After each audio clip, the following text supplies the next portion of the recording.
बोलिए श्री खाटू श्याम जी महाराज की जय। नमस्कार, आपका स्वागत है अपने खुद के YouTube चैनल पर जिसका नाम है चाचा के फैक्ट्स। मेरा नाम है नितिन और आज मैं इस वीडियो में पहले कुछ मित्रों को ये बताता हूँ कि श्री खाटू श्याम जी महाराज कहाँ पे स्थित हैं और ये नाम कैसे आया।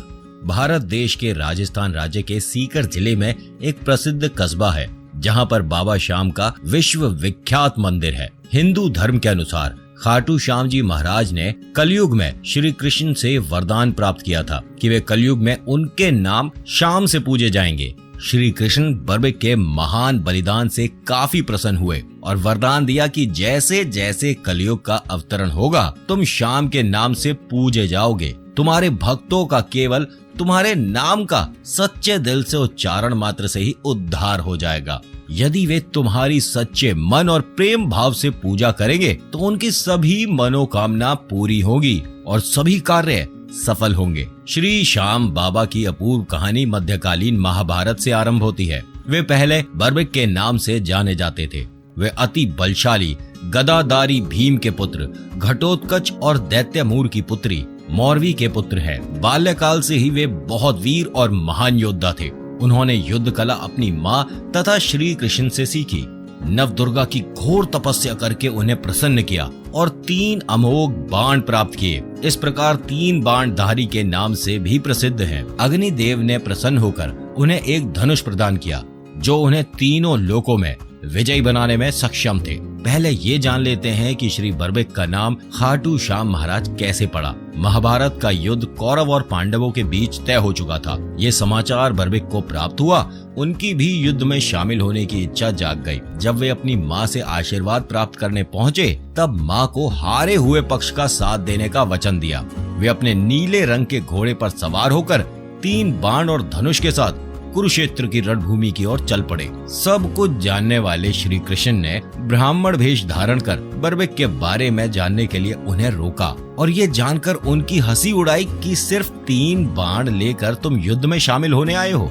ऐसा सुनकर बर्बिक ने उत्तर दिया कि मात्र 1 बाण शत्रु सेना को परास्त करने के लिए काफी है और ऐसा करने के बाद बाण वापस तुणीर में ही आएगा। यदि तीनों बाणों का प्रयोग मैंने कर लिया तो पूरे ब्रह्मांड का विनाश हो सकता है। ये जानकर भगवान श्री कृष्ण ने उन्हें चुनौती दे दी। कहा कि इस वृक्ष के सभी पत्तों को वेद कर दिखाओ। वे दोनों पीपल के वृक्ष के नीचे खड़े थे। बर्बिक ने चुनौती स्वीकार की और अपने तुणीर से एक बाण निकाला और ईश्वर को स्मरण कर बाण पेड़ के पत्तों की ओर चला दिया।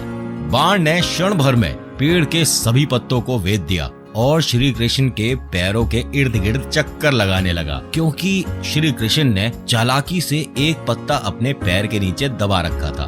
बर्बिक ने कहा कि आप अपने पैरों को हटा लीजिए ब्राह्मण, अन्यथा ये बाण आपके पैर को भी वेद देगा। तभी श्री कृष्ण ने बालक बर्बिक से पूछा कि वह युद्ध में किस ओर से शामिल होगा।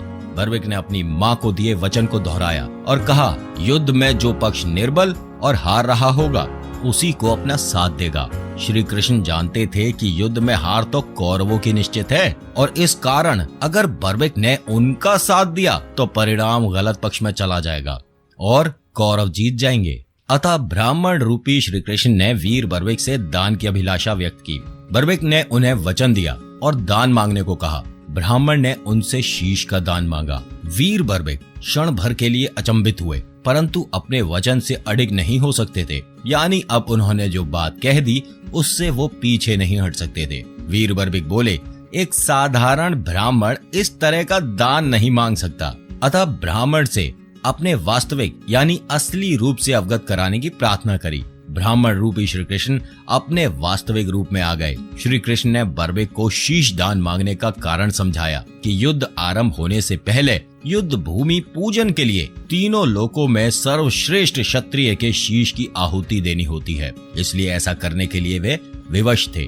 बर्बिक ने उनसे प्रार्थना की कि वे अंत तक युद्ध देखना चाहते हैं। श्री कृष्ण ने उनकी ये प्रार्थना स्वीकार कर ली। श्री कृष्ण इस बलिदान से प्रसन्न होकर बर्बिक को युद्ध में सर्वश्रेष्ठ वीर की उपाधि से अलंकृत किया। उनके शीश को युद्ध भूमि के समीप ही एक पहाड़ी पर सुशोभित किया गया, जहां से बर्बिक संपूर्ण युद्ध का जायजा ले सकते थे।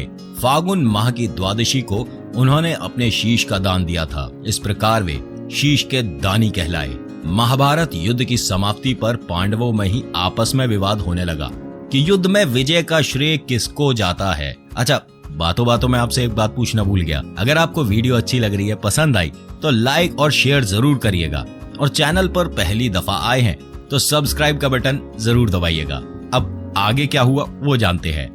महाभारत युद्ध की समाप्ति पर पांडवों में आपस में ही विवाद होने लगा कि युद्ध में विजय का श्रेय किसको जाता है। श्री कृष्ण ने उनसे कहा कि बर्बिक का शीश संपूर्ण युद्ध का साक्षी है, अतः उससे बेहतर निर्णय भला कौन ले सकता है। सभी इस बात से सहमत हो गए और पहाड़ी की ओर चल पड़े। वहां पहुंचकर बर्बिक के शीश ने उत्तर दिया कि श्री कृष्ण ही युद्ध में विजय प्राप्त कराने में सबसे महान पात्र है। उनकी शिक्षा, उपस्थिति, युद्ध नीति ही निर्णायक थी।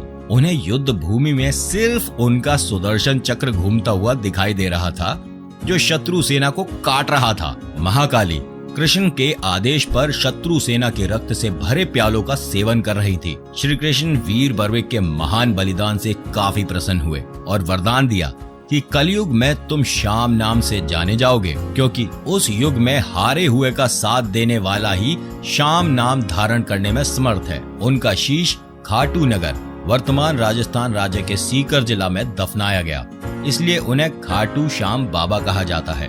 एक गाय उस स्थान पर आकर रोज अपने स्तनों से दूध स्वयं ही बहा रही थी।